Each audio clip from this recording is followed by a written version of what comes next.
Mesdames et messieurs, bonjour et merci d'être au rendez-vous de la balade de la bonne humeur matinale et des faits de société. Nous sommes très heureux d'être en votre compagnie ce matin. Jennifer Esmeralda Sativino Pinden.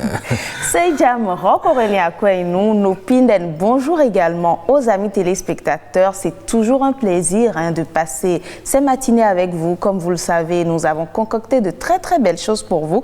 Et aujourd'hui, nous allons parler de sujets de couple rock. Un des conjoints a-t-il le droit de déclencher la grève du lit? J'ai bien envie déjà de vous poser la question. Est-ce que vous pouvez oser déclencher la grève de lit dans votre ménage, Jennifer Je ne sais pas si c'est une question piège que vous me posez. Oui. Mais je pense que les femmes ou les hommes... Généralement, c'est vous les femmes qui déclenchez cette grève. Non, absolument pas, absolument pas.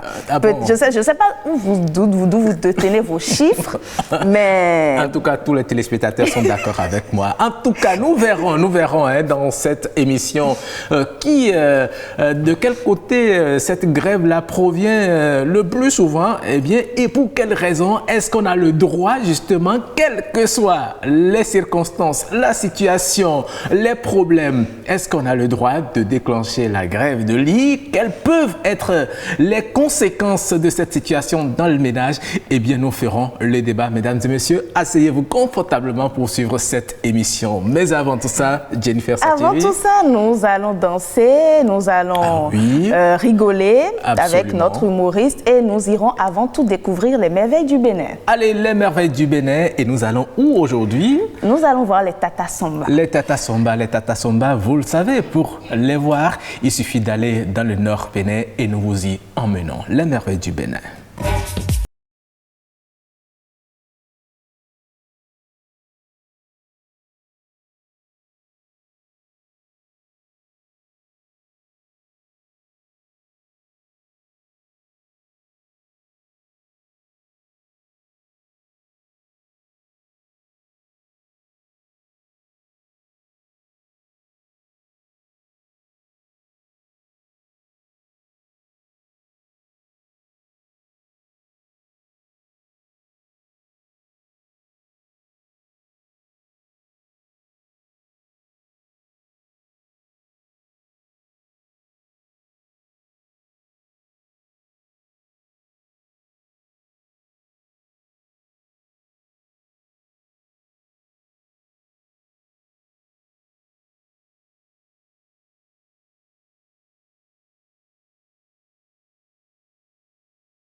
Magnifique, vous avez pu voir justement ces Tata Samba, ces habitations typiquement réalisées par les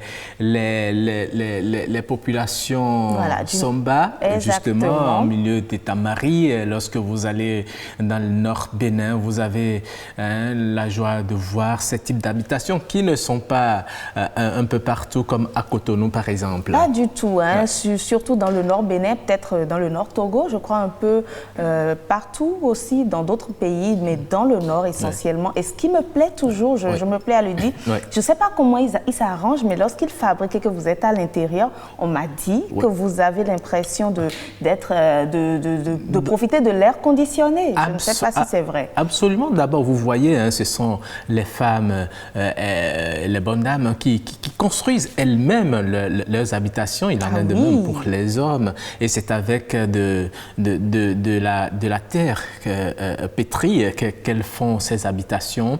Et ça empêche la chaleur d'y séjourner. Donc, il y a souvent une certaine fraîcheur à l'intérieur de ces cases sous forme circulaire. Et franchement, moi, j'ai eu la chance d'y séjourner ne serait-ce que pour 24 heures. Ah oui? Oui. Et puis, franchement, si j'avais la possibilité de le faire quelque part à Cotonou, je le ferais avec plaisir. Oui. Et d'ailleurs, il y a certaines architectures qui s'inspirent de cela en tout cas. Absolument. Il y a même des hôtels qui s'inspirent de cette architecture. En tout cas, vous êtes touriste, vous venez au Bénin, vous avez envie de découvrir et de profiter des merveilles, des vertus de cette Tata Samba. Eh bien, allez dans le Nord Bénin, plus précisément dans l'Atakora, et puis vous allez voir, il suffit de rester là, et ces populations sont d'ailleurs très, très hospitalières en plus. D'accord. Ah oui.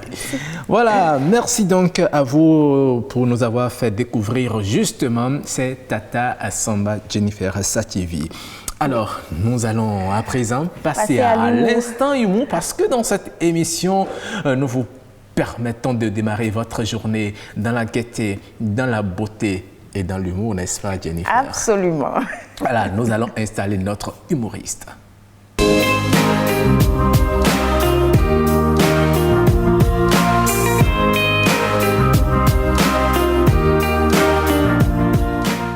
Et oui, notre humoriste, il est là. Il a pris l'engagement de vous faire marrer. Est-ce que vous avez prévu vos torchons et mouchoirs? En tout cas, il est là. Rien qu'à le voir rire, et puis vous éclatez vous aussi de rire. Bonjour. Alors, Bratier, bonjour. Je vais très bien, et vous? Ah oui, ça va, super bien. Ok, vous avez remarqué que dernièrement, il y a beaucoup de choses bizarres qui se passent? Ah, lesquelles? En fait, j'étais dans ce restaurant. Ouais. On m'a raconté une histoire. C'est un aveugle qui est venu la semaine passée. Donc, on lui a demandé ce qu'il voulait. Il a dit qu'il ne voit pas. Donc, de lui remettre une fourchette. Il va sentir une ancienne fourchette, c'est-à-dire une fourchette qu'un client a déjà utilisée. Il va sentir l'odeur de ce qu'il a mangé. Voilà, pour savoir ce qu'il va prendre. Donc, on lui a remis une fourchette. Il a senti l'odeur profondément et dit que ça, c'est du shawarma. De lui donner du shawarma. Donc, on lui a donné du shawarma. Et c'était vrai? Oui, c'était vrai. Ah bon? Donc, le lendemain, il est revenu. Il a demandé à ce qu'on fasse la même chose. On lui a remis une fourchette et il a senti. Il a dit que ça, c'est de l'hamburger. Et on lui a remis ça. Je ne sais pas si c'est avec fourchette, on mange les deux choses là. En tout cas, vous poser la question n'est pas aussi. ici pour qu'on puisse lui demander ça directement. Donc, il est venu une troisième fois. Et le chef du restaurant a voulu lui faire ça parce qu'il ne comprend pas ce qui se passe. Donc, il a demandé à sa femme, Anita, de prendre sa culotte, la culotte de la femme, et de tripoter ça à la cuillère ou à la fourchette pour lui remettre. On va voir maintenant ce qu'il va dire. Donc, le type est revenu, le même scénario. Il lui a demandé de lui apporter une fourchette et il lui a amené une cuillère cette fois-ci. Oui. Et il a senti l'odeur profondément. Il dit ça. Que c'est sûr que Anita est là. Mais là, il y a un problème. Il y a un problème, effectivement. Oui. Le restaurateur voulait tomber. Ah oui. Quand on l'a rattrapé, et il lui a demandé comment il a fait pour savoir que c'est Anita. Il dit non, que c'est sa copine. Oh là là. Oh là là. C'est qu'Anita est sa copine. Donc, le restaurateur, il a écrit « Interdit aux aveugles ». Il y a un peu d'aveugles dans le coin. Oh, ça fait rigoler. Hein. Jusqu'à ce point, il a le flair très développé. Alors. Oui. Non, il y a beaucoup de choses qui se passent maintenant et moi, je ne comprends pas. Parce que hier, le papa de Bertin voulait se coucher à côté de la maman de Bertin. Oui. En même temps, le fils l'a regardé. Bertin, c'est un voisin à vous? Vous étiez témoin? Non, c'est un petit. Bon, c'est un voisin, mais c'est un petit quand même. D'accord. Non, le petit lui a demandé, ce soir, papa, tu ne te couches pas avec la servante? Ah là, c'est compliqué. Là, ça a vraiment gâté les choses. C'est pourquoi je suis venu en retard. On est resté en réunion familiale. Ah oui, mais le papa, il a été imprudent. Mais pourquoi il devrait aussi faire ça? Et quelle a été la réaction de la maman? Non, maman m'a convoqué pour la réunion. Je ne sais pas ce qui s'est passé la nuit. Elle n'a pas ramassé ses clics et claques. Hein? Non, vous savez, les femmes sont patientes maintenant. Hein, donc, elles ne partent plus comme ça. Elle l'a sûrement puni. Ah bon? Elles sont patientes maintenant, elles ne partent plus comme ça. Moi, c'est ça que j'ai remarqué en tout cas. Ah oui, vous avez fait des recherches? Non, je ne vais pas dire ça. Ah oui, peut-être l'une des sanctions que la femme pourrait infliger à son mari, c'est peut-être déclencher une grève de lit. Ah oui. Vous savez, la suite de ce qui se passe dans une relation dépend de comment l'homme a dragué la femme. Vous voyez, moi je suis maintenant un professionnel en drague, je suis même un professeur en drague. Ah oui. Donc si vous voulez, on va jouer le jeu, vous êtes la femme et moi je suis l'homme. Non, je ne veux jamais être là. Il y a une femme là. Bon, je vais jouer le rôle, Brian. Non, vous allez tous jouer le rôle. Donc vous répondez yeah yéba à chaque fois que je vous drague. Bon, elle répond. Hein. Ça peut aller? Non, ça ne marche pas si vous n'êtes pas deux. En tout cas, donc on va... Elle répond à mon Donc, nom. vous regardez la fille droit dans les yeux, vous dites, bébé, l'amour que j'ai pour toi est comme un rassemblement de fourmis maillant autour d'un seul sucre. Yéba. Non, le yéba, c'est trop faible. Bon, yéba, comme c'est un jeu. Yéba. Voilà, tu décales, tu reviens encore. Tu dis, chérie, quand je te vois, mon cœur fait bobo. On dirait moto Lakata en panne d'essence. Yéba. Non, vous êtes mou dans le yéba. Donc, yéba. Yéba. Voilà. Et tu décales, ce que tu as dit maintenant, ça va tuer. Donc tu prends une pause et tu reviens. Tu dis, si Atcheke est pour les Ivoiriens, ce que le Sourabi représente au Adjanou, je vais être pour toi ce que la viande de porc représente au Porto-Novien. Yéba. Tu dis ça à une fille, elle ne va jamais te quitter. Jamais. Ah oui, elle-même, elle sera sidérée, hein, franchement. Vous êtes un professeur vraiment en drague. Voilà. En tout cas, vos apprenants, ils sont là. Ils sont en train de prendre note déjà. Ils vont vous appeler, vous allez leur donner. Vous pensez créer votre école quand? Oui. D'ici la semaine prochaine, maintenant. La semaine prochaine, d'accord. Merci beaucoup, Brati. On se retrouve à la fin de cette émission pour la deuxième partie d'humour. C'est le moment de Jennifer Sativi d'esquisser quelques pas de danse également. Absolument. De chanter. Et aujourd'hui, vous avez voulu nous faire découvrir un clip nouvellement sorti. Oui, qui est sorti il n'y a pas longtemps du tout. D'un artiste béninois que les vous connaissez téléspectateurs très bien aiment. et que les téléspectateurs aussi connaissent et aiment certainement. Il s'agit de Dibi Dobor. Oui, voilà. Dibi Dobor, c'est lui que nous allons découvrir dans l'enfant du pays. Dans l'enfant du pays, hein, Absolument. justement, dans le clip du jour.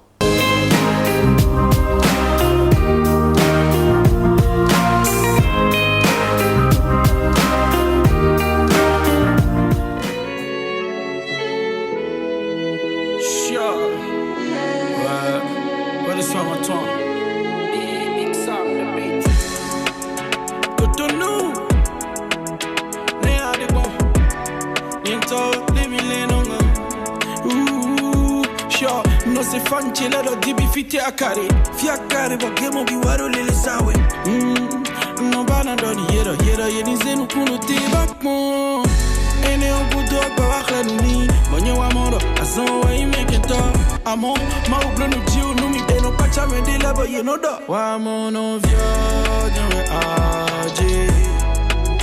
ajanu vyo dewe le camion they don't take out jije we but me let be no no me do fiaka di better we for nu ene mo siene for the sou cambio ye me bi scenic play bullet don we for don ja ton ta ye me bi no hon we ye no bio zoom we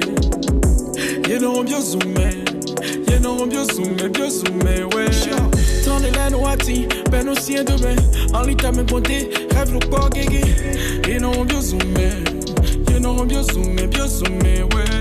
ene makai sunde bena zunu me do belo me onu do puro canto me ek be dio yen ho kambo do niveau beno pacha me le bon no se boye no do wa mono vio dewe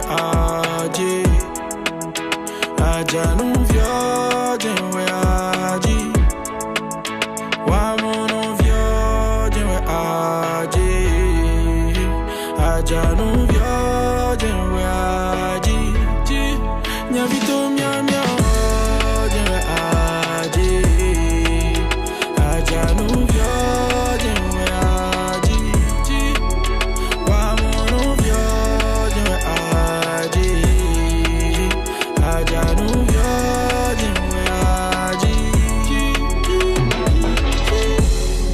na se rap wa niveau me rap big le biseni ka niveau me mero puro poni no teto me bonu mo pero puro poni no sultanto me team so ima va team chewe atunde we wa makhlawe azichewe wi chewe wa makhlawe ndoli fichewe rim chewe wa makhlawe musique chewe ah faut donc attendre temps ye me bino ho we you know you zoom we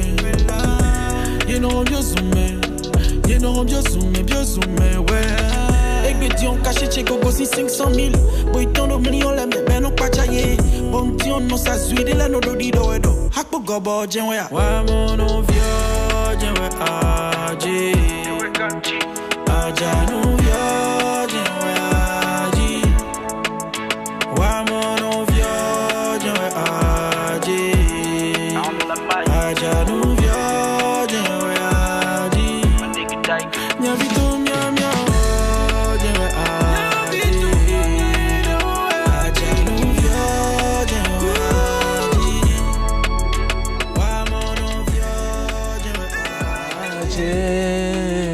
Ajanu vioje weache.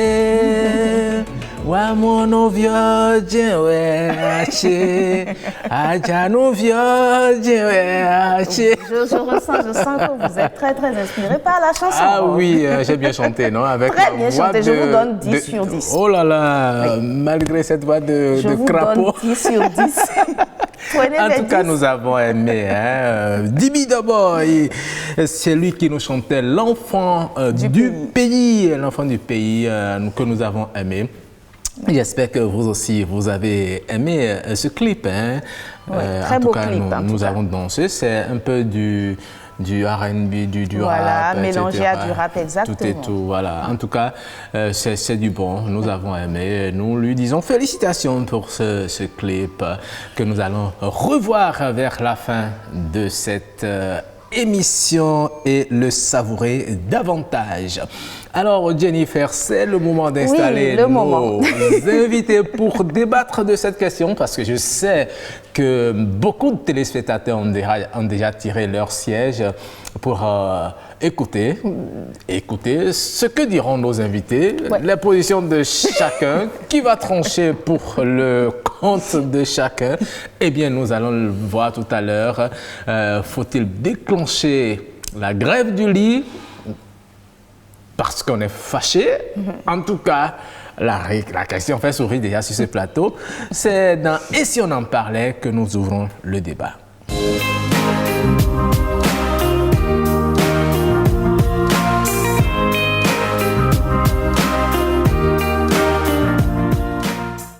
Oui, Jennifer Sachivi. Oui, nos invités sont déjà là, ils sont sur le plateau. Alors, vie de couple, l'un des conjoints peut-il déclencher la grève du lit? Nous en parlons avec une femme au foyer, quelqu'un que vous connaissez très bien déjà. Bon, elle est présentée. Oui. Madame Francine Toupé-Enialoko, bonjour. Bonjour, Jennifer. Merci d'avoir accepté notre invitation. C'est un plaisir renouvelé. Oui, toujours. En face de vous, Achille Sodegla, vous êtes également sur ce plateau en tant que chef de famille. Bonjour à vous.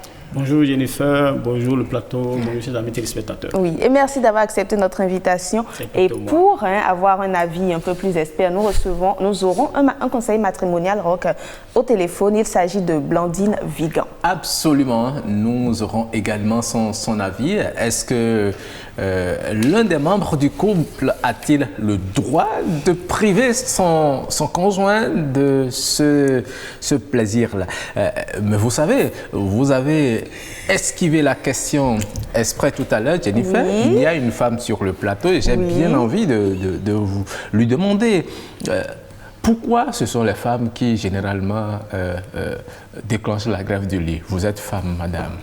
Déjà, on dirait que vous avez pris parti. Hein. Voilà. Parce que c'est la femme qui déclenche d'office. Ça peut être l'homme. Bon, donc, si vous pouvez reformuler, ce serait... Merci, madame. Je repose la question. Mais pourquoi vous faites ça aux hommes? Donc, ok, quand vous voulez être dans cette logique, on va vous suivre dans la logique. Oui. Évidemment, vous savez que les rapports sexuels, tout part de la tête. Oui. Alors, si on est mécontent, ça veut dire que ici tout est bloqué. On peut s'exprimer ainsi. Ça veut dire qu'il faudrait que je sois en joie, heureuse, pour pouvoir bien satisfaire mon conjoint. Alors, si je ne suis pas heureuse, je suis mécontente, vous voulez que je puisse lui donner satisfaction de quelle manière? Ça veut dire que quand ici ça ne va pas, le cœur est chaud, en bas aussi c'est chaud. Donc ça veut dire qu'on ne peut pas. Non, mais vous savez, même quand vous n'êtes pas contente, peut-être qu'il vous a fait quelque chose et que il veut passer par ce moyen pour s'excuser. Vous êtes, on le dit souvent, hein, vous êtes en palabre, mais là-bas ils ne sont pas en palabre. Bon, c'est vous qui pensez de cette manière. Mais la femme ne réfléchit pas de la même manière que les hommes. Et je ne vous apprends rien. Nous ne venons pas des mêmes horizons. Pour dire que quand on est fâché, réellement fâché, pas pour les broutilles, hein, mais quand on est réellement fâché, vous-même, vous ne pouvez même pas oser toucher le corps de la femme. C'est non d'office. Parce que ça ne veut pas. Quand je suis en joie et puis je participe pleinement, vous-même vous êtes heureux. Mais si je ne suis pas en joie, je bloque tout. Donc rien ne marche. La métaphase de... Total. En tout cas, nous allons avoir l'avis de M. Solegla. Je vous pose la question. L'un des conjoints peut-il déclencher la grève du lit? Prenons le cas d'une mésentente ou d'une dispute. Merci Jennifer. Oui. Je fais partie de ceux qui pensent que l'un des conjoints ne devrait pas déclencher. En aucun cas, jamais. Jamais. Malgré les disputes. Malgré les discordes, malgré tout ce qu'il peut y avoir comme situation, on ne peut pas enclencher ça parce que je pense que la vie de couple a besoin de cela pour exister. Et ça permet à deux personnes qui sont en union de témoigner leur affection, de témoigner leur union, de montrer combien de fois ils s'aiment.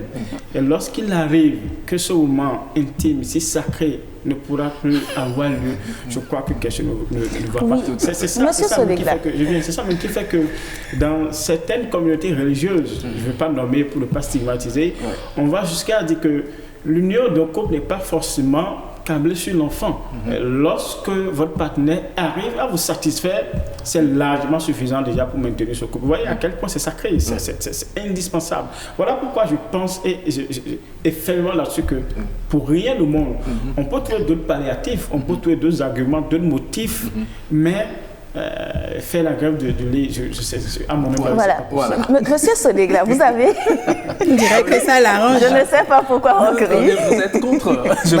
Absolument pas. Vous avez parlé d'affection, d'échange d'affection, et lorsque l'on prend le coup, peut-être la personne la plus affective, justement, a un blocage à ce niveau. Elle est peut-être fâchée, elle ou il est peut-être fâché, quelque chose de grave s'est produit. Est-ce que vous pensez qu'en ce moment-là, cette personne peut donner le maximum, le meilleur d'elle-même? Vous savez, en politique, on dit, vous savez comment les politiciens définissent la corruption? Dites-nous. C'est comme un lubrifiant qui permet de décoincer ce qui est coincé. Non. De la même manière, le sexe, c'est un lubrifiant qui permet de décoincer ce qui est coincé. Vous savez, dans certains couples, lorsque ça chauffe, c'est le sexe qui règle. Vous voyez, deux personnes qui se sont aimées mais qui s'entendent plus, ça chauffe, ça se termine par le lit. C'est pas beau. Justement. Mais lorsque le partenaire décide de ne pas laisser aller, il reste campé sur sa position, et l'astuce, la porte de sortie que lui trouve, c'est de bloquer son vis-à-vis. Attention, s'il pense un peu aux conséquences, je crois qu'il ne va pas se permettre. Quelles sont ces conséquences? Justement, non, avant d'en venir même aux conséquences, jusqu'à ce qu'un partenaire, même après une dispute, décide de vous faire cette demande-là, c'est qu'il y a un grain d'amour. Non, qu'il exprime vis-à-vis de vous. Madame, je ne suis pas d'avis du tout avec M. Haché ni avec vous. Simplement pour dire que avant qu'on ne passe à cette étape d'affection, d'échange d'affection, il faut qu'il y ait la communication.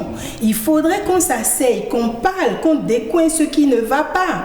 Mais on ne va pas décoincer. C'est comme si tu me déshabilles en public et puis on vient dans la chambre et tu me dis chérie, chérie. Ça ne fonctionne pas comme ça.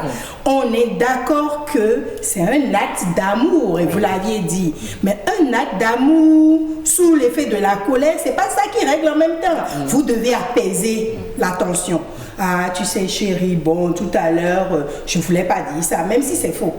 Vous devez dire ça, histoire de calmer un peu les tensions. Après, ça peut arriver. Mais vous savez qu'au cours de cet acte, il y a des paroles qui se disent. Peut-être que les paroles que vous espériez peuvent venir à ce moment-là. Mais nous allons demander à monsieur Solegla, parce que vous avez dit au cours, madame Touquet avait dit avant. Oui. Voilà, je ne sais pas trop comment ça se passe dans la tête des hommes, puisque vous avez commencé par stigmatiser. Voilà. Je vais continuer. Non. Vous savez, lorsqu'une situation de dispute arrive, la grève du lit, ce n'est pas seulement qu'une seule fois. Attention, c'est quand je m'approche 1, 2, 3 fois et c'est toujours bloqué, je constate que quelque chose ne va pas. Oui, là, ça veut dire que mon vis-à-vis a effectivement déclenché une grève du lit. Mais qu'est-ce qu'on conseille souvent, qu'est-ce que c'est souhaité? Lorsqu'une situation arrive, de toutes les façons, chacun dans son coin prendre recul et analyser la situation. Et chacun cherche déjà, un couple normal, cherche la porte de sortie.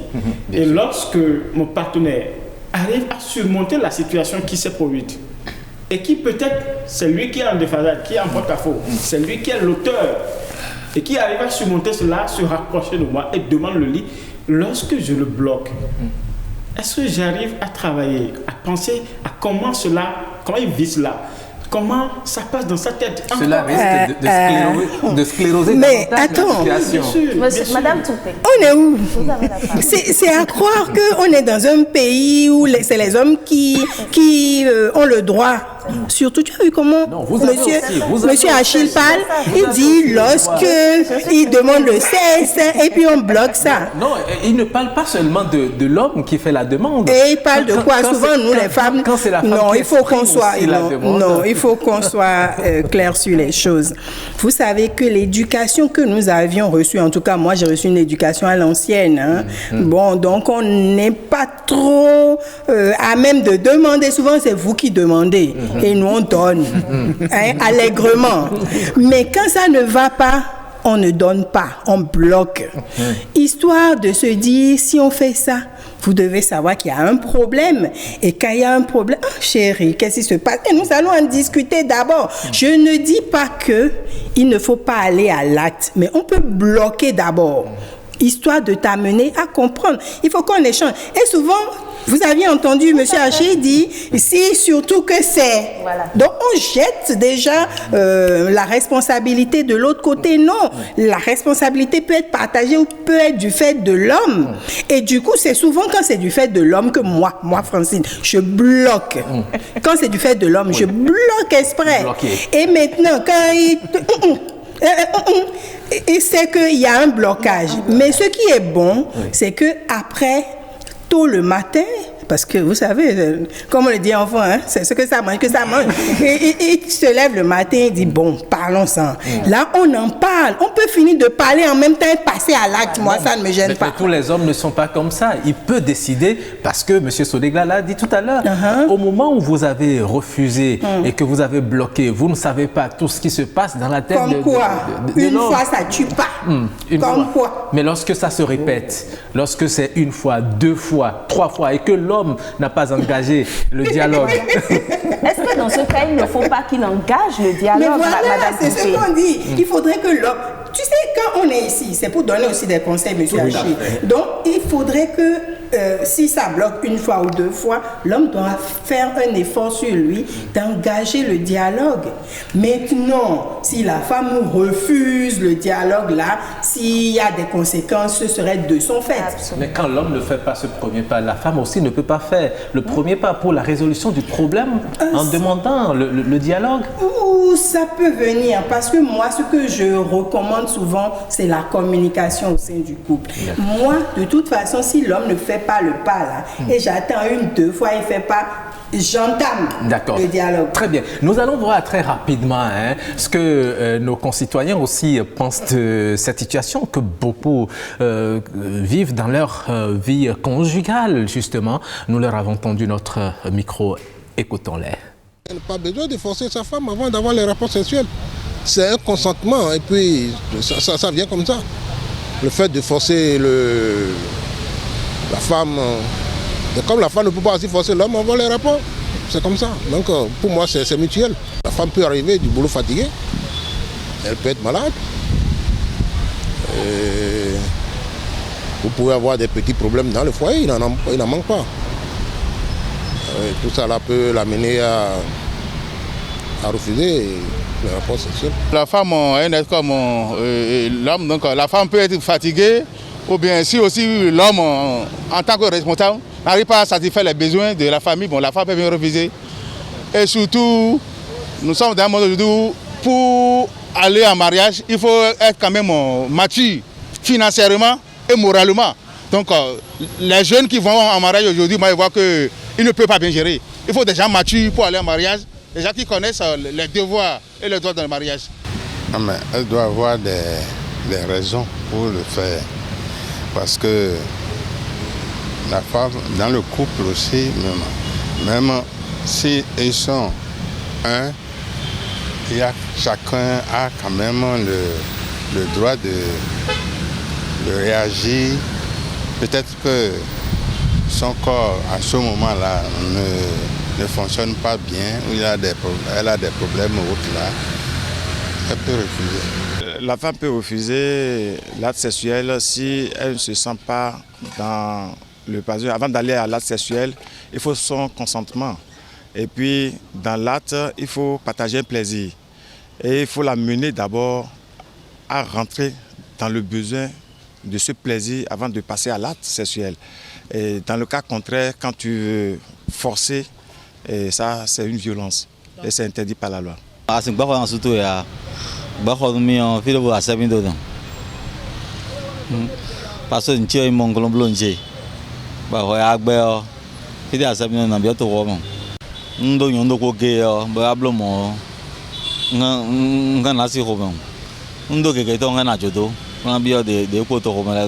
Vous savez, il y a des crises. Il arrive où il y a des crises. Ça ne veut pas dire que je n'aime pas mon mari. Bien sûr que je l'aime bien, mais pour manifester un peu ma colère, je peux toutefois refuser de passer à l'acte sexuel. Parfois elle est fatiguée, elle est malade, ou bien parfois elle a des choses qu'elle ne veut pas déclarer, donc elle peut bien refuser, pourquoi pas. Mais de façon trop plongée, c'est autre chose. Mais surtout s'il y a un problème, il faut qu'elle s'exprime. Si j'ai refusé à cause de telle chose et le temps sera réparé. Et puis si ce n'est pas caprice, c'est à toi de prendre tes décisions. Si tu veux la garder ou bien ces caprices ne t'arrangent pas, donc tu la libères. Ah oui. Oui, les téléspectateurs ont entendu. Je ne vous permets pas de réagir tout de suite. Monsieur Sodegla, réagissez à ce que vous avez entendu. Merci, Monsieur Roch. Ouais. Vous voyez, les téléspectateurs ont réagi en allant dans les deux sens. Tout à fait. Mais ça me confirme dans ma position. Il y a que, d'abord, le mariage est un processus. Voilà pourquoi j'encourage que les gens comprennent qu'il faut toujours faire du mariage un processus et faire l'effort de passer ces étapes. D'abord, l'étape du copinage, vous prenez le temps de connaître le type d'homme ou de femme à qui vous avez affaire. Et pendant cette période, je m'excuse du peu. Je ne suis pas d'accord avec ceux qui pensent qu'il ne faut pas aller au sexe avant le mariage. Bon, l'étape, c'est un autre débat. Oui, c'est dans le sens de ce que je veux dire tout à l'heure. D'accord. Pendant ce temps, vous testez la capacité sexuelle de votre mari ou de votre partenaire.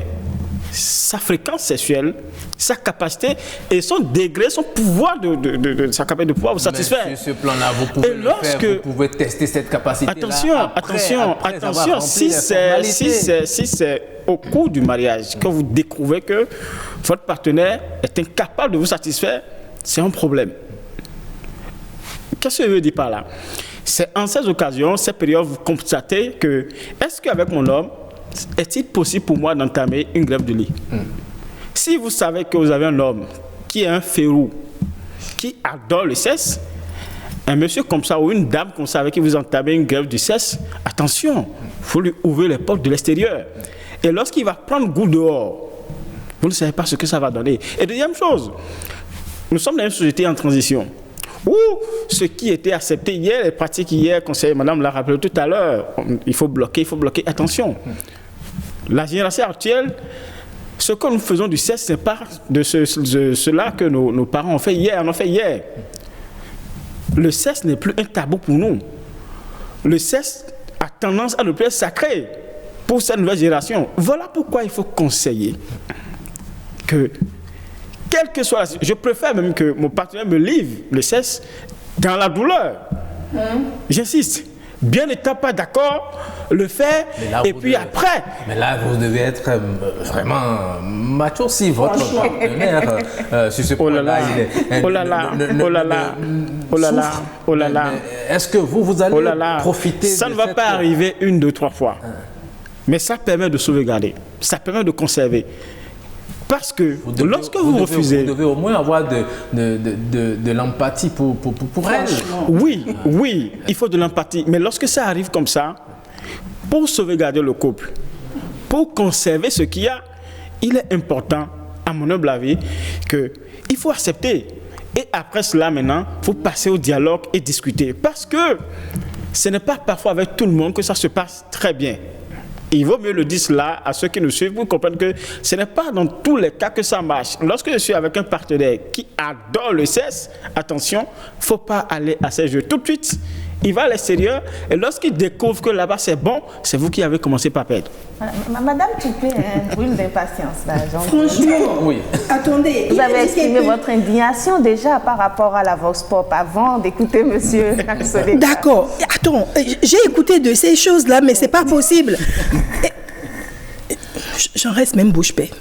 Maintenant, je reviens un peu en moi pour dire que c'est pas normal. On parle de votre partenaire. On parle d'une personne que vous aimez. C'est pas d'une chose quand même. Une personne qu'on aime, on ne la traite pas de cette manière.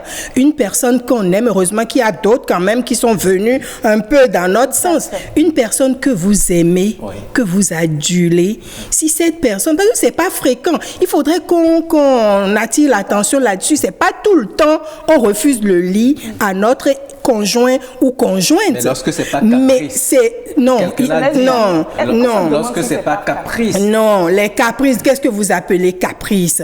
Admettons encore, je vais laisser le cas patent et nous irons sur le sens des caprices. Comme quoi? Elle dit qu'elle est fatiguée ou bien elle te demande de il a dit quelque chose. Au moins dans tout ce que monsieur Achille a dit, il est important quand même de prendre un élément. Il dit quand vous êtes en amitié, assurez-vous de ne pas tomber sur un monsieur qui adore le sexe.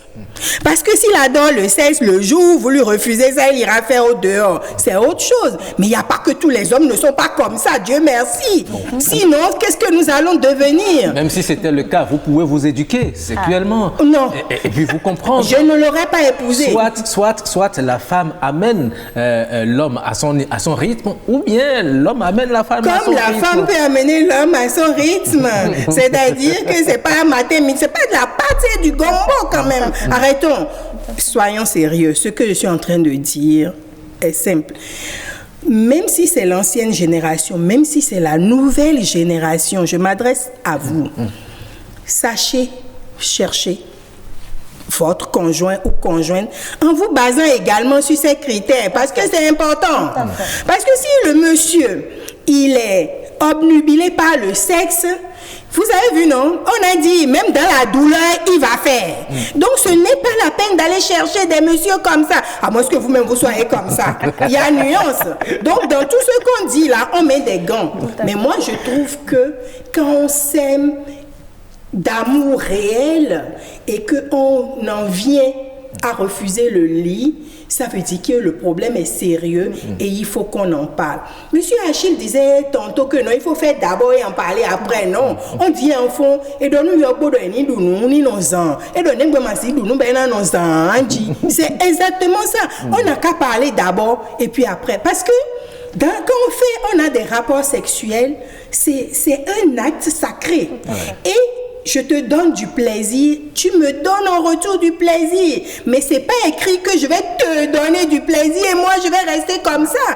Or, ça fonctionne avec la tête. Quand la tête n'est pas bien, ça ne marche pas. D'accord. Je soutiens ma position. Rapidement, M. Sodegla Roch affirmait tout à l'heure qu'il faut s'éduquer. L'homme aussi doit apprendre à fonctionner selon le rythme de sa partenaire. Oui, c'est très important pour l'équilibre du couple. Voyez, et l'homme et la femme, c'est pourquoi on dit il faut apprendre à se connaître. Et lorsque vous aimez votre partenaire, il faut s'éduquer, il faut s'adapter à son rythme sexuel. Si tant est que vous souhaitez vraiment aller en couple avec lui, auquel cas vous ne pourriez plus ou pas après, maintenant que vous serez en couple, de pouvoir supporter son rythme sexuel. Là, c'est les dégâts, c'est des complications. Maintenant, il me plaît de revenir un peu sur la question qui a un peu fait se chauffer un peu le cœur de madame. Non. Nous parlons du crève du lit. Ce n'est pas une fois, ce n'est pas deux fois. Je rappelle, si c'est une fois, deux fois, on peut comprendre. Que bon, c'est une situation. Mais lorsque ça devient la routine. Un mois, 2 mois. et toujours. Parce que monsieur n'a pas, ou madame, vous voyez, je ne prends pas parti. Oui, monsieur ou bien madame. Mais lui, il est pour les messieurs. Parce que monsieur, madame n'a pas fait le premier pas pour le dialogue. Mais qu'est-ce qui vous dit que ce n'est pas cet acte qui sera l'ouverture du dialogue? Des cas, c'est ce qui se produit. On résiste, et au finish, on lâche. Et ce n'est qu'après ça, maintenant, tu sais que et le dialogue finit par s'installer. Mais le plus dangereux, quelqu'un l'a dit tout à l'heure dans la Vox Pop, si elle refuse à la maison, eh bien, il va dehors. Ah oui, ça, c'est l'extrême. C'est pourquoi je disais que ce qui se passe aujourd'hui et qu'il ne faut pas souhaiter, il ne faut pas accepter, et quelles que soient les conditions, laisser perdurer votre droit qui est normal, c'est que parfois dans cette période, l'homme ou la femme peut-être un autre partenaire qui est en train de clignoter, d'envoyer le coup de pied et se dit bon, pendant ce temps, moi-même je fais le monsieur. Oh, je résiste un peu, je vais voir ailleurs. Vous voyez, moi j'ai été choqué la dernière fois, ça je le dis, en discussion avec une dame qui m'a dit je traite avec 4 hommes. Dis donc. Elle est une prostituée? Non, c'est pour dire que Cotonou est risqué. Je traite avec 4 hommes. Je dis, mais comment ça? Mais vous êtes femme au foyer. Vous lui avez demandé les raisons? Ah oui. Elle me dit, mais écoutez, j'ai pas eu la chance de connaître un jeune comme mari. Et mon premier mari, je vis sous son toit, est vieux, n'arrive plus à me satisfaire sexuellement correctement. Et je suis obligé, parce que moi j'adore le sexe, je suis obligé de... Et je dis, mais et si tu tombais enceinte? Ah, mais c'est sur son coup. Et elle va jusqu'à me dire, mais si Joseph a accepté Jésus, bien que ce n'était pas lui, mais attention, c'est grave ce que vous dites. Vous voyez un peu, c'est important parce que le sexe, c'est très, très utile pour la vie et l'équilibre d'un couple. Et on ne peut pas s'amuser avec. Voilà pourquoi moi je dis, quelle que soit la situation, il faut lever d'abord. D'accord. Et puis après tout, vous saurez que vous avez joué votre partition et quitte à votre partenaire, elle ne peut pas tabler sur ça maintenant pour aller chercher ailleurs. Voilà, nous allons recueillir également rapidement l'avis de Mme Toupé. Roch a expliqué l'homme qui va dehors et qui dit que c'est parce que le rythme à la maison peut-être ne lui convient pas et qui aggrave à la maison. Et moi, je dis en fond, ça veut dire que il voulait déjà être tout blanc avant que l'armateur ne sorte. D'accord. Ok, voilà. Donc, il a dit quelque chose. Si c'est régulier, quand on dit on refuse le lit, moi je me mets dans le cas où ça vient de manière exceptionnelle. Mais si c'est régulier, écoutez, vous aussi, je ne conseille pas cela. Même la nuit, là, si vous ne savez pas comment faire d'approche, il y a plusieurs manières. Quand vous êtes couché, là, vous essayez de lancer votre pied comme ça et vous dites que, mais tu as vu, tu me touches. Et lui aussi va dire, comment je te touche? Il se pousse un peu. Après, tu pousses encore, tu viens, tu lances encore le pied. Et là, il comprend que ce qui doit arriver à eux. Donc, il y a cette manière. Et lorsque vous ne partagez pas le même lit? Ah non, je recommande, s'il vous plaît, moi je recommande que vous partagiez le même lit. Parce que si vous ne partagez pas le même lit, les grèves, les crises perdurent. Parce que chacun est dans son, on va dire, camp. Et sa forteresse. Mais si c'est le même lit, je vais lancer ma main au jambe. Il n'y a rien à faire. D'accord. Il y a Madame Blandine Vigan qui est déjà au téléphone. Elle est conseillère conjugale. Bonjour, Madame. Bonjour, monsieur. Voilà, vous suivez. Bonjour, chers amis du plateau. Bonjour, Madame. Vous suivez certainement l'émission. On parle de la grève du lit qu'un partenaire conjoint peut déclencher. Est-ce que vous trouvez que pour exprimer sa colère, pour exprimer son état d'âme, un des membres du couple a-t-il le droit de déclencher la grève du lit? Je vous remercie. Permettez-moi de dire à l'entame de mon intervention que une situation conflictuelle est un état d'opposition entre deux personnes. Et dans le cas d'espèce, deux partenaires, deux personnes qui marchent ensemble sur le chemin de l'amour et pour l'amour, qui traversent une situation conflictuelle. Est-ce que dans cette situation, un partenaire peut se refuser ou doit-elle se permettre de se refuser à l'autre? Voilà. Je voudrais, dans un premier temps, que les deux conjoints du couple se souviennent qu'en cas de conflit, ils doivent d'abord penser au bien du couple en premier. Mais on a dit la situation, Madame Francine Toupé Nialoko l'a dit sur ce plateau, ça se passe, ce dont on parle se passe dans la tête. Lorsque la femme n'est pas psychologiquement libérée, elle ne peut pas se donner. Est-ce qu'on ne peut pas lui concéder cela? On ne peut pas, du coup, lui concéder cela comme cela parce que le fait de se priver à son partenaire de vie, c'est une sanction négative dont les inconvénients rejaillissent en premier sur elle. Alors, et on ne peut prendre le fait de se refuser à son partenaire comme une sanction. On ne peut pas se comporter comme cela dans le couple parce que les relations conjugales dans le couple permettent au couple de communier, de s'ouvrir l'un à l'autre, de s'épanouir. Alors, lorsqu'une situation conflictuelle se présente, les deux conjoints doivent penser à ne pas mélanger la tension générée par cette situation conflictuelle à la relation elle-même qui existe et continue d'exister. D'accord.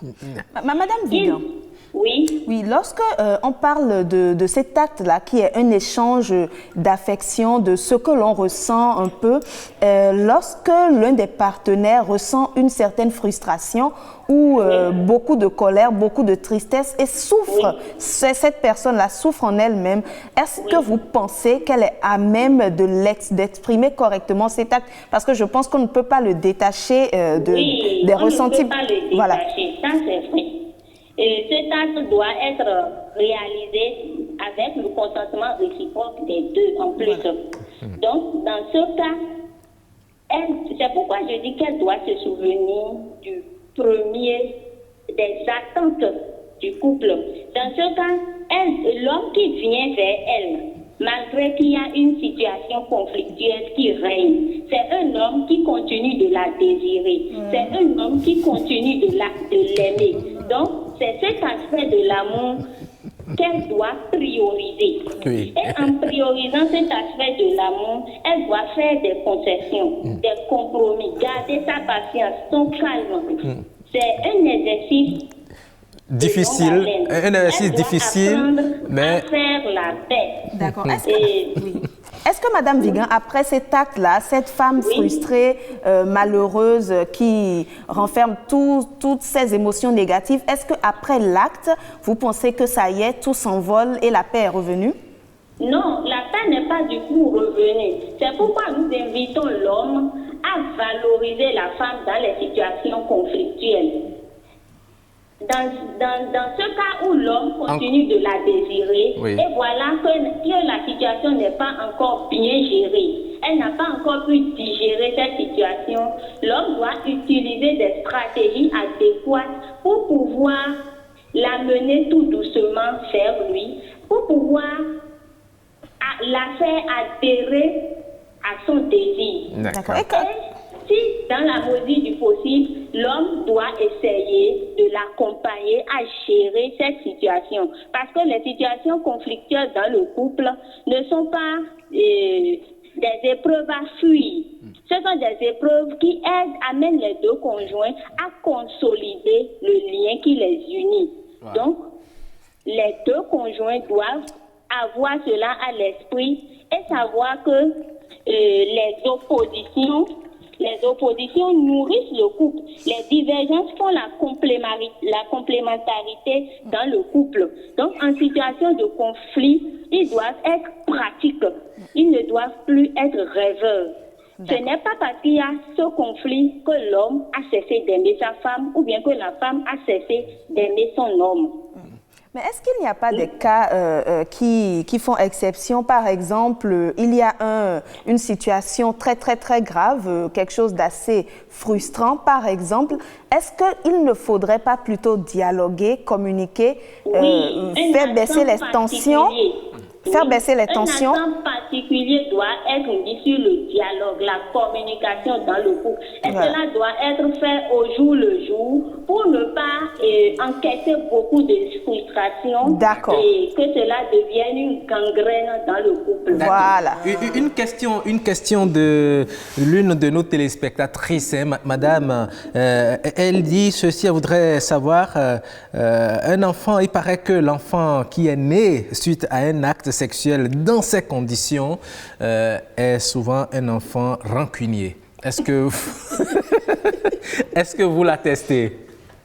Pardon, je ne vous reçois pas. Il paraît qu'un enfant né dans ces conditions est un enfant rancunier. Non, ça c'est des superstitions. Le temps où la conception a eu lieu et l'accouchement a eu lieu, beaucoup de travail, beaucoup d'activités, beaucoup d'accompagnements peuvent avoir lieu. Il y aurait beaucoup de changements. Dire directement qu'un enfant né de cet acte rancunier, je pense que c'est une superstition. D'accord, on a compris, hein, madame. Vous restez en ligne, vous ne partez pas. Oui, madame, vous avez suivi, madame Toupé, vous avez suivi. Au départ, vous n'étiez pas très d'accord avec madame Vigan, mais par la suite, vous êtes alignés sur le même chemin qu'elle. Au départ, je n'étais pas d'accord avec madame Vigan parce que quand elle s'exprimait, elle mettait l'accent sur le fait que la femme doit, la femme à la femme, et finalement, c'est à croire que c'est la femme qui, elle, doit toujours souffrir et s'humilier dans le couple, alors que l'homme, non. Mais là où j'ai été, parce que là, j'ai vu la joie de monsieur Achille et de notre animateur, mais là où j'ai été contente, c'est quand elle a su mettre l'accent sur la communication au quotidien. Parce que c'est ça, moi, je prône. Oui. Quand on prône la communication, les frustrations s'envolent. On ne les accumule pas. Mais Madame Vigan, vous ne pouvez pas me dire, je suis frustrée, j'ai mal dans mon cœur, je ne le supporte même pas. Et vous me dites d'aller à l'acte parce que je suis la femme et que non. C'est difficile. C'est difficile. Mais avec la communication, nous deux, on est en phase. D'accord. Alors, monsieur Sodegla, rapidement. Hein. Oui, parce que nous avons quelques messages à passer très rapidement. Madame Vigan a dit un truc qui est très important, c'est qu'elle recommande de tous se rappeler du point de départ. Vous voyez? Et dans toute situation, au lieu que l'événement actuel soit un blocus, il faut prendre du recul, se rappeler de comment vous vous êtes retrouvés, dans quelles conditions vous avez évolué et comment vous en êtes là. Et savoir que la situation actuelle, l'acte qui va se passer tout à l'heure, ce n'est pas seulement le fruit de l'acte du moment, mais c'est le fruit de tout ce que vous avez vécu. C'est un processus. Et dans un contexte où, j'insiste, le sexe, bien qu'étant tabou, tant le piège sacré, dans un contexte où vous avez des tontines sexuelles qui se déroulent dans nos écoles, où à n'importe quel moment, l'homme et la femme peuvent se servir à l'extérieur. Attention, il faut s'en méfier. Il ne faut plus donner de moyens, des occasions, des opportunités à l'un ou l'autre de pouvoir se justifier pour dire attention, si j'ai pu faire ça, c'est parce que je suis venu et tu m'as repoussé. Voilà. D'accord, très bien. On a compris, hein, et les téléspectateurs aussi ont pris bonne note. Les messages très rapidement. Il y a M. Jacques de Siovo qui dit ceci. C'est sur ça que les femmes comptent, même pour enclencher des disputes avec leur mari, surtout si elles constatent que l'homme aime beaucoup ça. C'est M. Jacques de Siovo qui dit ça. M. Martin Chafara nous dit, est-ce que quand on n'est pas content, on fait la chose? Point d'interrogation. Je n'ai jamais compris ce sujet. Pour jouer, il faut être de même humeur, donc il faut toujours faire oublier à l'autre l'incident et puis aller vers l'acte. Mais on ne doit pas vouloir faire cela sans avoir digéré la colère des deux côtés. Voilà. Et Madame Claire Rongan Ayemona dit ceci, ce n'est pas une question de grève, mais de prédisposition et de capacité de dialogue préalable pour régler les conflits conjugaux de façon non violente. Et voilà, et M. Roland Perronton dit « Ah oui, il n'y a pas que sur le lieu de travail, milieu professionnel, que la notion de grève a droit de citer.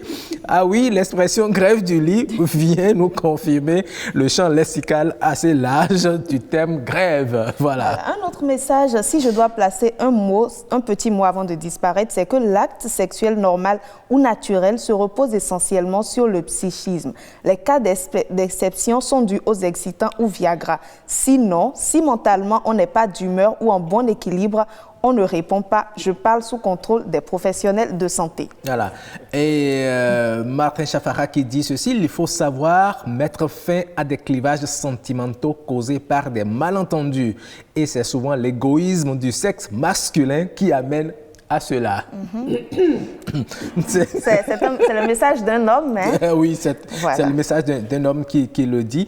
Et il y a le lieutenant-colonel Romuald Botton qui dit ceci, « Chez mon cher, il ne faut pas mélanger les choses. Il y a dispute et il y a lit. » C'est pas la même chose. Il y a palabre de dispute qui se passe dans la bouche et lit. Si tu veux faire grève de lit, cela doit être pour un motif de lit. Mais si tu veux dispute, cela doit être pour un motif en dehors du lit. Sinon, le lit permet de faire réconciliation de palabres de bouche. Et savoir que prendre soin de sa famille, c'est bien nourrir la bouche pour éviter qu'il passe son temps à faire dispute. Et bien nourrir le lit pour que la bonne humeur règne. Voilà le message de M. Botton. Voilà. Et des réactions par rapport à ces messages, très rapidement, oui. Non, j'ai adoré. Il y a des parties très intéressantes que j'ai adoré, surtout la personne qui parlait de psychique. Voilà. Madame Aïe Mona aussi, donc ça me conforte dans ma position. Voilà. Mais Monsieur Sodegla, les réactions? Non, j'ai aimé les réactions de nos intervenants, et surtout celle du colonel, qui a expliqué que fallait s'y attendre. Ce qui est venu de la bouche serait pas le lit, qu'il ne faut pas mélanger les deux réalités. Justement, non, pour moi, c'est mélanger tension non. Un couple, ça s'entretient, ça se nourrit, et parmi les éléments qui entretiennent le couple, qui nourrit le couple, c'est le sexe. Et il peut y en avoir d'autres. Mais je me demande, lorsque c'est l'homme, ou en tout cas, je continue, lorsque c'est l'homme qui ressent ses frustrations, par exemple, est-ce qu'il a la possibilité d'aller vers sa partenaire? Ah oui. Mentalement, ça ne va pas, vous êtes frustré? Même s'il est frustré, un homme normal qui tient vraiment à sa femme et qui se rappelle de comment ils ont vécu, comment ils sont connus, et qui n'a pas l'intention d'aller se trouver dehors et qui a envie de sa partenaire, c'est avec aisance, c'est justement pour ça qu'il fait le premier pas. Le premier pas, qu'il fait le premier pas. Pour la réconciliation. Voilà pourquoi il ne faut pas le bloquer. Ce que cela conduit comme frustration pour l'homme, attention, c'est pas bien. Voilà. Très bien. Nous n'avons plus que 2 petites minutes pour mettre un terme à ce débat. Madame Vigan, vous êtes encore en ligne. Vous avez 30 secondes pour votre mot de fin. Quel conseil avez-vous à donner aux couples et surtout à ceux qui ou à celles qui utilisent cette sanction pour punir justement leur conjoint? Je vous remercie. Je dirais à madame sur le plateau de ne pas avoir un client contre moi. Ça, je m'en prends aux femmes parce que c'est les femmes qui sont beaucoup plus rancunières par rapport à la gestion des situations conflictuelles dans le couple. Elles pensent que plus grave est l'offense et plus cher est l'offenseur, plus grave est l'offense. Donc elles gardent mordicus et elles ne veulent pas rompre. C'est pourquoi je me suis attaquée directement à la femme. Je voudrais dire à toutes ces femmes qui continuent de confondre la gestion conjugale et la gestion conflictuelle. Ce n'est pas 2 choses qui se ressemblent, c'est 2 choses différentes. Pour mieux gérer les conflits, il faut discuter, comme je l'ai dit tantôt, avec votre conjoint, avoir un espace hebdomadairement ou mensuellement pour vous asseoir à 2 et parler de votre couple, ce qui va bien, ce qui ne va pas, Et si vous avez organisé vous avez adopté cette stratégie dans votre vie de couple, je pense qu'il ne pourrait pas avoir confusion entre la gestion conjugale et la gestion conflictuelle. Infiniment merci, Madame Blandine Vigan. Je rappelle que vous êtes conseillère conjugale. Merci à vous. Madame Francine Toupé-Enialoko. Oui, alors je mets un accent particulier sur la communication. En toute chose, ne prenez la grève du lit qu'en extrême onction, comme on le dit. Dialoguez d'abord, parlez franchement, communiquez. Et je pense que ça amène à aplanir beaucoup de choses. Et ça évite aussi les conséquences, ceux qui ont déjà un pied dehors, qui n'aillent au dehors. Merci. D'accord, monsieur Achille Sonegla. Oui, la communication dans un couple, c'est primordial, c'est important. Oui, au dialogue, mais il faut que nos amis comprennent que le sexe, c'est ce lubrifiant qui permet de décoincer un couple en situation. D'accord, merci beaucoup. Jennifer, c'est la fin. C'est la fin, nous allons raccompagner nos invités. Oui, et marquer une pause, le temps de raccompagner justement nos invités. Allez, à tout à l'heure donc. Paysage verdoyant, relief multiforme, faune et parc naturel, plages ensoleillées, cité balnéaire ultra moderne, rythme au corps, rite au cœur, vestiges et reliques d'une histoire séculaire, brave peuple, biens et personnes sécurisées. Le Bénin, terre de culture et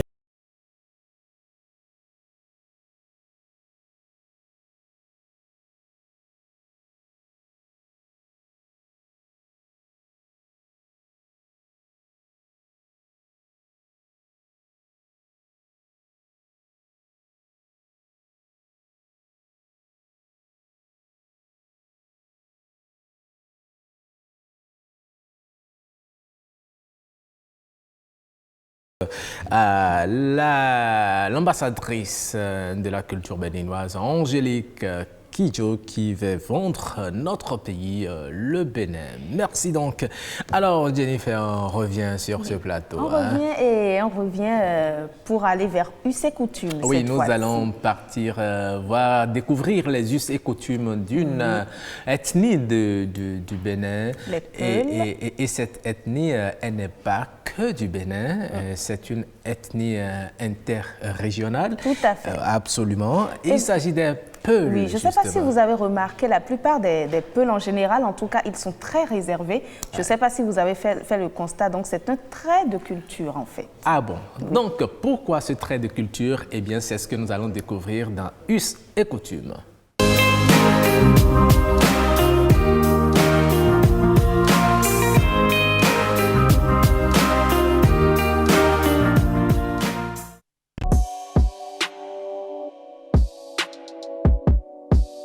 Les Peuls, c'est une communauté réservée. Le Peul est toujours réservé. Il n'aime pas se mettre à la place publique, il n'aime pas s'exposer, ce qui fait qu'il a ce qu'on appelle le poulakou. Le poulakou, on peut traduire ça en pudeur, on peut traduire ça en peut-être une certaine réserve que la personne a.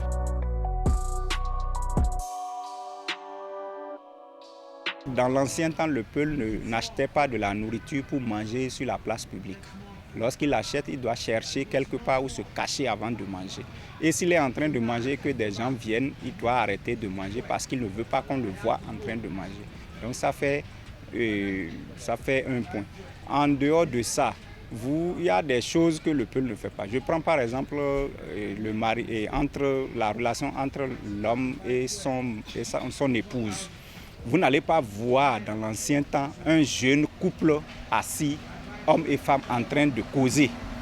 Ils ne vont jamais accepter qu'on les voit en train de causer, lui et son épouse. Parce que ça fait partie des choses que le Peul considère. On dit, lorsque vous vous comportez comme ça, on dit vous êtes éhonté.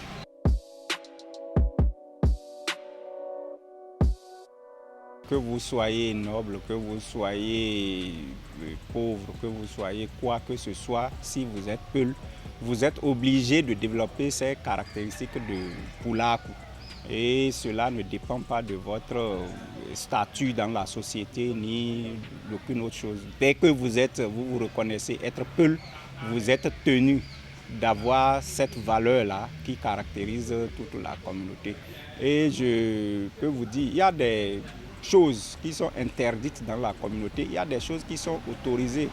Je prends un exemple, vous êtes jeune et vous voyez par exemple une grande personne, une personne âgée, porter une charge et venir vers vous, venir dans le camp Peul. Vous ne pouvez pas être assis et regarder la personne. Vous êtes tenu d'aller lui prendre la charge et amener dans la maison. Sinon, vous êtes sanctionné par la communauté. C'est considéré que vous n'avez pas reçu l'éducation qu'on vous a inculquée dès le bas âge. Wow. Dis donc, franchement, nous disons merci à Roger Goody pour toutes ces explications qui nous permettent de mieux connaître la communauté Peul.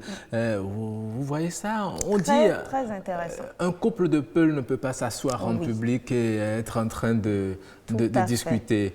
Voilà. On considère qu'ils sont des éhontés. Des éhontés, oui, ouais. Et c'est lié à la noblesse, ce trait de caractère-là, de se réserver. Par exemple, ne pas manger n'importe où, n'importe comment. Oui, le Peul ne mange pas en public aussi. Tout à fait. Ah oui, il est très réservé. Et il a dit, il a chuté par là, je considère que c'est une valeur, ça. Tout à fait. Vous voyez quelqu'un porter une lourde charge, vous ne vous levez pas pour aller l'aider à transporter cette charge-là, eh bien, si on vous voit, vous êtes puni. Et vous allez le découvrir tout à l'heure. Nous avons un Peul, je ne permets pas encore au réalisateur ou bien à notre réalisatrice du jour, Christelle Sagouran, de nous le faire découvrir. Il nous a dit ceci, si par mégarde, il y avait une personne âgée à côté, il vous lance un bâton. Voilà. Donc, c'est un peuple que nous découvrons comme ça. Merci donc à Oruja Goody. Allez, c'est le moment de passer au prénom africain. Et aujourd'hui, nous avons voulu rester en milieu Peul pour découvrir leurs us et coutumes. Découvrir également un prénom de cette ethnie, le prénom africain.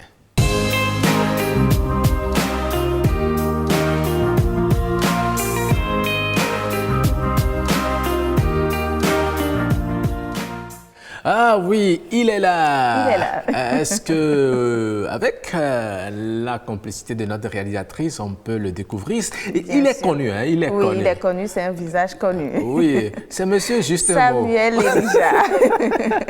Ah oui, les gens vont s'étonner. On le voit souvent en costume, mais il a voulu être relax. Absolument. Il a laissé... Est-ce que c'est parce que vous voulez faire juste un mot que vous mettez le costume? Ou bien...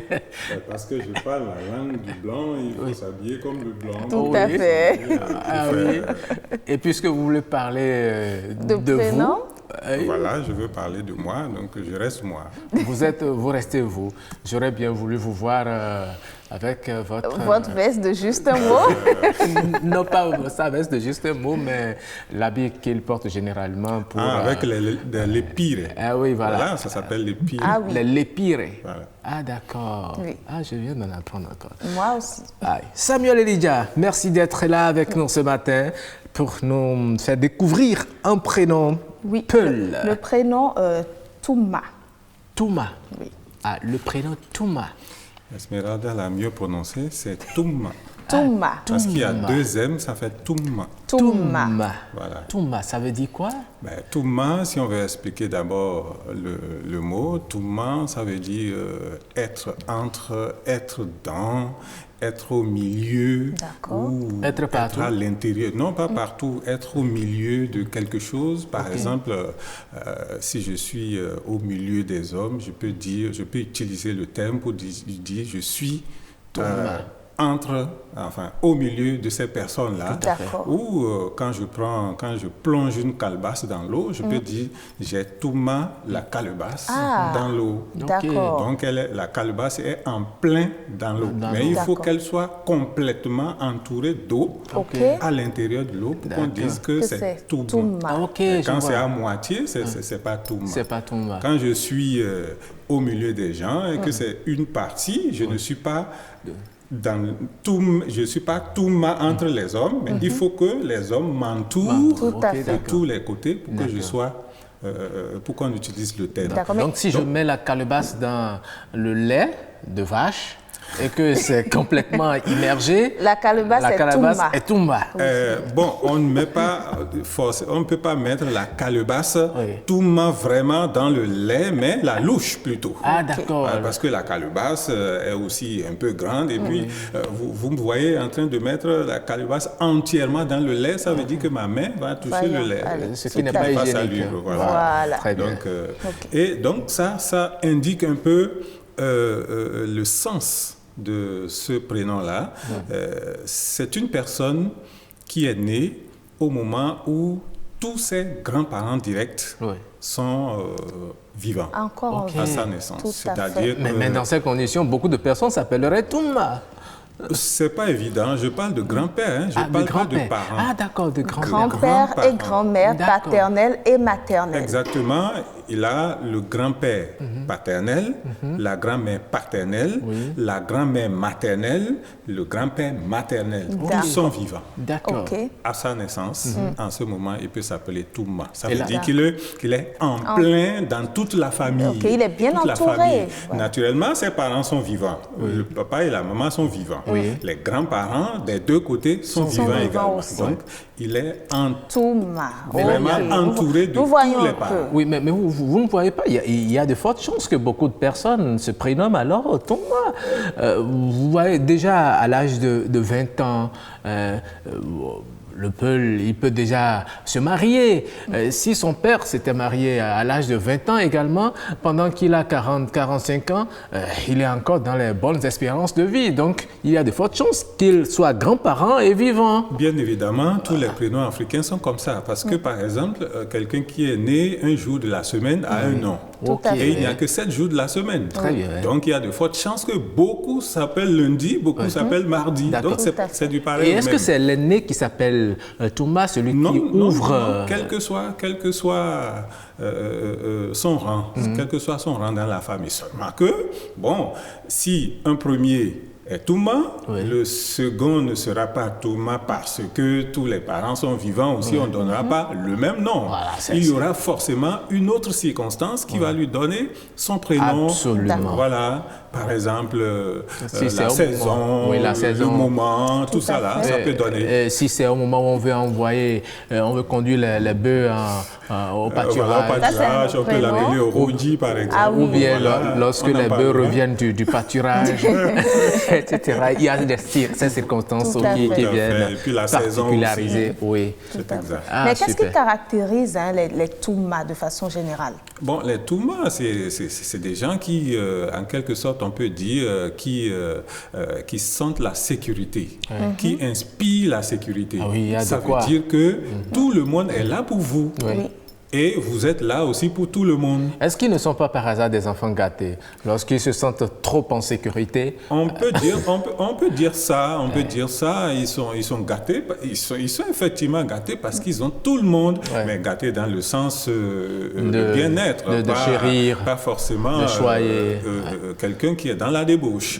Mais c'est un enfant quand même, on peut dire gâté parce qu'il a tous les parents qu'il faut. Absolument. Voilà, et qui a tout aussi. D'accord, mais est-ce que c'est un prénom mixte ou est-ce que c'est un prénom... Tout à fait, c'est un prénom mixte. Ça peut être un garçon ou une fille. D'accord. Touma, fille ou Touma, absolument. Garçon. Très bien. C'est vrai que c'est des prénoms un peu rares. Les gens préfèrent beaucoup plus les circonstances, beaucoup plus visibles. Parce que ceux qui savent effectivement que tous ces grands-parents-là sont vivants, ce ne sont que des parents âgés qui suivent cette famille, qui connaissent très bien cette famille, qui savent à sa naissance que tous ceux-là sont vivants avant de lui donner ce prénom. Alors que pour les saisons, par exemple, tout le monde le sait. Merci beaucoup, Samuel et Elijah. On vient de mieux connaître ce prénom. Touma. J'espère que je l'ai bien prononcé maintenant. Touma. Voilà, très bien. J'ai pu décrocher mes 20 sur 20 dans la prononciation de ce prénom. Ah oui, nous n'allons pas laisser Samuel Elijah partir comme ça, puisqu'il va nous aider à décrypter l'image de la capture que nous vous proposons aujourd'hui. La capture.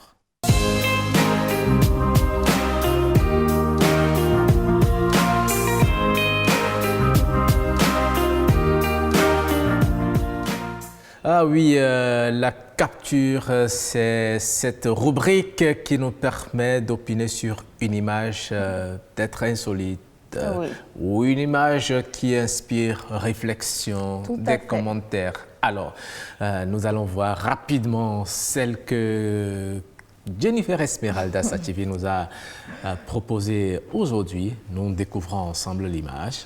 Voilà, très bien. Samuel, vous voyez? C'est une image qui rejoint un peu notre thématique du jour. De tout à l'heure, c'est vrai, vous n'étiez pas au plateau de discussion, vous étiez de l'autre côté, vous avez suivi les discussions. Absolument. On dit, après une dispute, chacun attend que l'autre fasse le premier pas.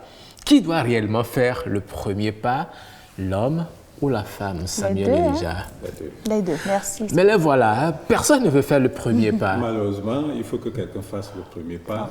Mais généralement, on dit que c'est le plus fort ou le considéré plus fort qui doit pouvoir se rabaisser pour que la situation...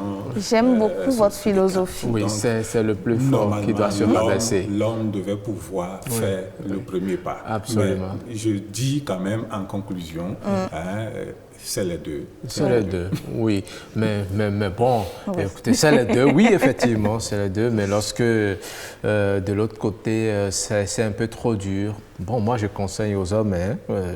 ou aux femmes, non, ça dépend. Moi, je conseille... Si je dis aux femmes, maintenant, vous allez m'attaquer.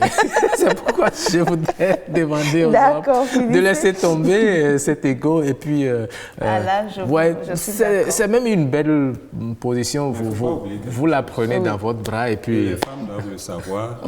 L'homme est le chef de la famille. Voilà. Et ce n'est pas l'homme qui s'est autoproclamé chef. Non, voilà. C'est Dieu qui l'a fait chef. C'est divin. Nous sommes d'accord. Et lorsqu'un chef est piétiné dans ses attributions, il y a de fortes chances qu'il y ait ce que vous êtes en train de voir. Absolument. Et donc, il faut que la femme puisse reconnaître sa place et accepter sa place de second, en quelque sorte, second entre griffes, et présenter ses excuses. De colistière.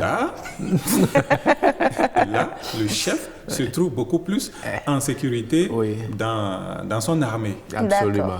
Merci beaucoup, Samuel Elijah. Compris et le message est très bien passé. Merci, Samuel Elijah. Allez, bonne journée à vous. Voilà. Très bien. Jennifer, c'est le moment de... Vous aimez bien concocter des astuces que les téléspectateurs aiment souvent. Chaque fois que cette émission passe sur BB24, les téléspectateurs ne manquent pas de dire, mais tata Jennifer... oui, tata Jennifer, on a encore besoin de ces astuces.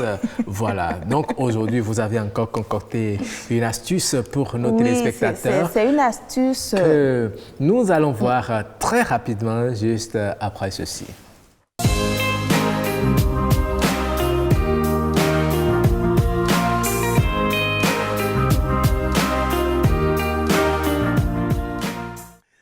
Ah oui, c'est l'instant astuce sur Nopinden. Nopinden qui veut dire tout simplement bonjour en langue peul. Mesdames et messieurs, Nopinden c'est comme Ekaro, c'est comme bonjour, c'est comme Mifongandia, c'est comme Nasuba, etc. Tout simplement. Alors, Jennifer Sativi, les astuces. Oui, les astuces. Aujourd'hui, je vais donner certaines astuces pour mieux nettoyer sa voiture. Même quand, vous savez, quand on va au lavage ou quand on lave chez soi sa voiture, il y a quelques parties que nous n'arrivons pas à atteindre. Et il y a des produits qu'on utilise parfois pour désodoriser, mais qui après peuvent causer certaines irritations, quelquefois des allergies. Donc, il y a des façons toutes simples de procéder pour bien nettoyer la voiture. Déjà, nous allons commencer par... Je prends note un déjà. Stylo. Oui, j'ai pris un stylo pour prendre note. Donc, nous commençons en tout cas par les odeurs déjà dans la voiture. Elles peuvent se nettoyer avec du bicarbonate de soude. Donc, vous pouvez vous débarrasser des odeurs persistantes dans la voiture en saupoudrant du bicarbonate de soude sur les sièges et laisser agir pendant quelques heures. Puis ensuite, vous aspirez le bicarbonate de soude et lorsque vous aspirez, sachez que les odeurs sont parties. Ok, il n'y a rien à faire. Super. Quelle que soit l'odeur, mais laissez agir quelques minutes et puis après, vous les aspirez comme vous pouvez le faire, en nettoyant ou avec de l'aspirateur. Et ensuite, cela est parti. Mais vous pouvez aussi empêcher le retour de ces odeurs. En utilisant du désodorisant fait maison, pas cher, pas toxique, pas chimique, en mélangeant ce bicarbonate de soude avec certaines huiles essentielles comme la lavande dans un pot, créer de petits désodorisants fait maison, ça ne coûte presque rien. Ensuite, nettoyer certaines parties qui sont difficiles à atteindre, je dirais, dans les voitures. Là, cela peut se faire avec un coton-tige, tout simple, on en retrouve un peu partout dans les maisons. Il vous suffit d'avoir les cotons-tiges, vous identifiez les parties, les petits recoins là qui conservent de la poussière et qui sont difficiles à atteindre. Et là, vous utilisez votre coton-tige que vous prenez et vous nettoyez les saletés qui se sont accumulées. Vous faites ce nettoyage. Exactement. Vous voyez, ces parties sont souvent difficiles à atteindre. Et oui, effectivement. Et voilà, vous faites ce travail en nettoyant en profondeur et en vous assurant surtout d'avoir des cotons-tiges sous la main en tout instant. Vous imaginez quand vous le faites, votre voiture, elle est impeccable à tout moment. Je descends tout de suite du plateau, je m'y mets. Vous vous occupez des cotons-tiges. Il y a aussi les balais d'essuie-glace Rock qui laissent parfois des traces qui sont difficiles à enlever, dont il est difficile de se débarrasser.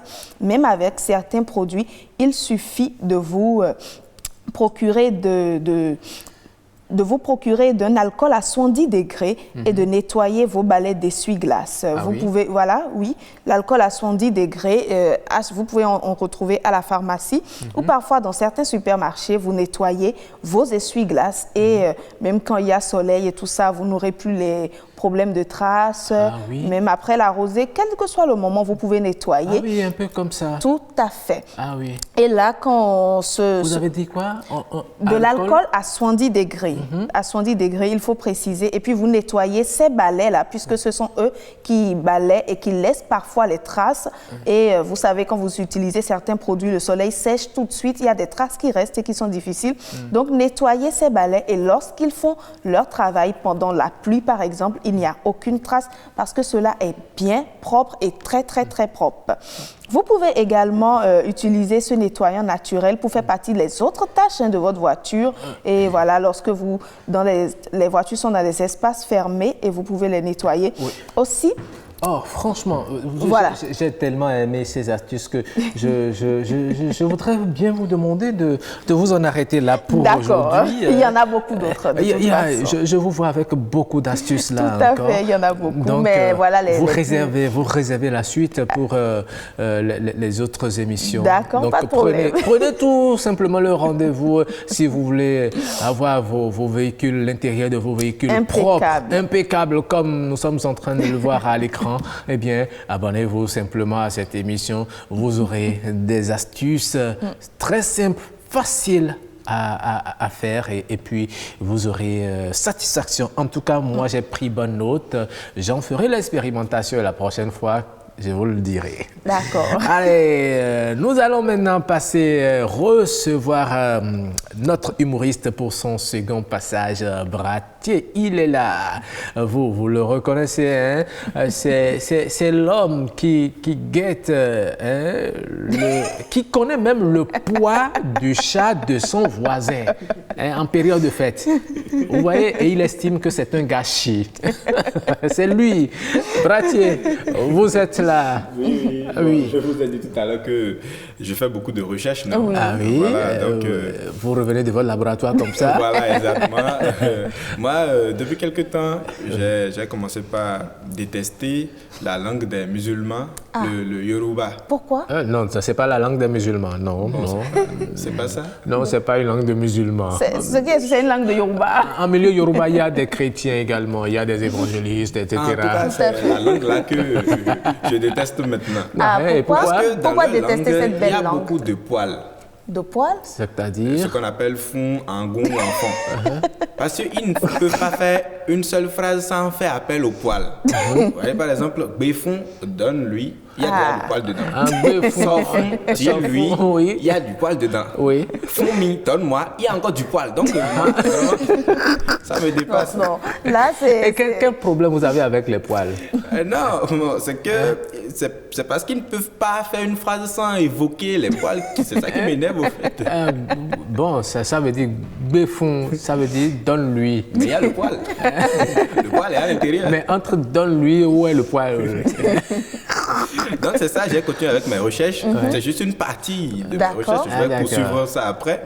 Donc après j'ai compris que, mis à part les verbes, les auxiliaires, il y a aussi les aliments et les animaux selon leur viande qui ont aussi leur participe passé. On prend par exemple la farine, le gari de chez nous. Le gari aussi a son accord. Ah bon? Le gari s'accorde avec l'eau fraîche ou l'eau simple. Si et seulement si l'arachide et le sucre sont placés avant le lait. Ah ça? Vous voyez? Ah bon? Oui, c'est des recherches. Le gari s'accorde? Oui, en eau fraîche ou en eau simple. Avec, si et seulement si, l'arachide et le sucre sont placés avant le lait. Mais là, vous êtes en train de faire une démonstration. Exactement. C'est parce que je ne peux pas apporter mon tableau ici, sinon vous allez mieux comprendre. D'accord. Donc, mis à part ça, j'ai parlé des animaux, bon, leur viande. Comme moi je viens de Porto, je vais prendre l'exemple du porc. Tout à fait. La viande du porc aussi. Vous en avez déjà mangé aujourd'hui? Oui. Ah, ça? J'étais dans un restaurant tout à l'heure. Je vais vous expliquer. J'en viens. L'accord de la viande du porc. C'est le canard? Le porc, non, même pas. La viande du porc s'accorde en piment vert et en oignon avec le nombre d'acassa auquel il se rapporte. C'est que il me manque le tableau ici pour vous faire des démonstrations. On a compris. Là, je parlais du restaurant. Oui, j'étais à côté et c'est un restaurant habituel. À chaque fois que je viens ici, je fais un tour là-bas. Moi, je ne savais pas qu'ils avaient déjà changé le règlement du restaurant. Avant, quand tu finis de manger, tu remets l'argent et puis tu t'en vas. Maintenant, ils ont amené une balance. C'est pour mesurer le poids. Et c'est en fonction du poids que tu pèses après avoir mangé que tu remets l'argent. Ah, attention, donc ça veut dire qu'à l'arrivée, vous montez sur la balance? Non, même pas. Vous finissez d'abord de manger et vous montez ensuite sur la balance. Il y a tripatouillage. Donc, tellement moi je suis chétif, ça ne m'a pas dérangé. J'ai juste pris les 3 as, riz, haricots et macaroni, 100 francs. Et puis de l'eau piote à 25 francs. Quand je suis monté sur la machine, ça a négligé le poids de la nourriture, c'est seulement mon poids de chétif, ça a calculé et j'ai juste payé 75 francs. Oh là là! Donc je voulais sortir, quand soudain je vois un gros entrée. Tellement il était gros que même si on vous mettait tous dans son ventre, il y aura encore de l'espace. Oh là là! Donc il est entré ignorant du principe, il a juste pris du puits à water avec 25 francs. On dit monsieur, montez sur la machine. Dès qu'il a mis son premier pied sur la machine, ça a commencé par crier. Montez un à un, 290 kilos. Je ne peux plus supporter. Monter un à un. C'est une balance intelligente. En tout cas, une balance qui parle. La balance a été programmée de telle sorte que, bon, elle parvient à reconnaître le poids d'un être humain. Donc, quand il y a le poids de 2 êtres humains, de plusieurs personnes, elle commence à signaler. Monter un à un. Ah oui, d'accord. Merci beaucoup. Merci, Bratier. Vous avez mangé plus que 75 75 francs? Oui. Vous avez payé 75 francs? C'est un avantage pour nous. Donc, vous vous abonnez déjà. Exactement. Voilà, je vous connais. Le jour viendra, ils vont vous ramasser la tontine. Allez, nous tendons progressivement, mesdames et messieurs, vers la fin de cette émission. C'est le moment de retrouver notre Dibi Dobo. Oui, Dibi Dobo que nous allons retrouver dans le clip du jour.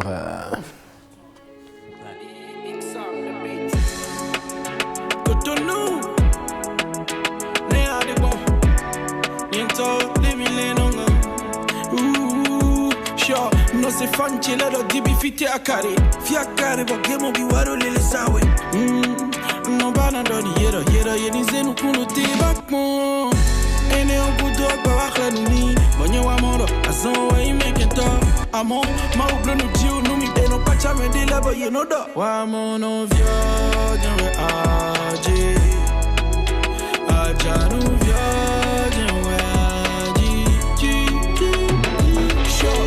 le camion et don't take out DJ but me let be no no me do fiaka di better we for nu ene mo siene for the sou cambio ye me be scenic play bullet down way for don't ja ton ta ye me be no hon ye no bio zoom ye no bio zoom ye no bio zoom we ton le no ati ben no sien de me en lita me bonté rêve le corps gégé ye no bio zoom we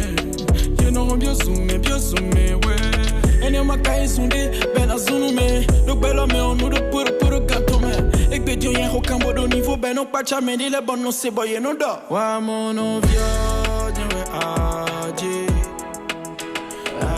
no vio aje wa mono vio aje Anja no vio vous allez me produire, non?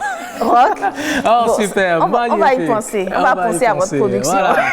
C'est la fin de cette émission, hein, mesdames et messieurs. Merci d'avoir été des nôtres. Ce fut un plaisir de passer en votre compagnie. Si vous avez aimé, prenez le rendez-vous pour demain encore à la même heure.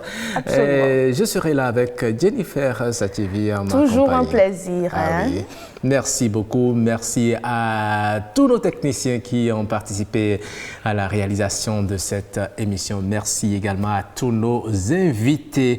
C'est nos Pinden, Stop et fin pour aujourd'hui. On se donne rendez-vous la prochaine fois. Allez, au revoir. Au revoir. Bye bye. Bonne...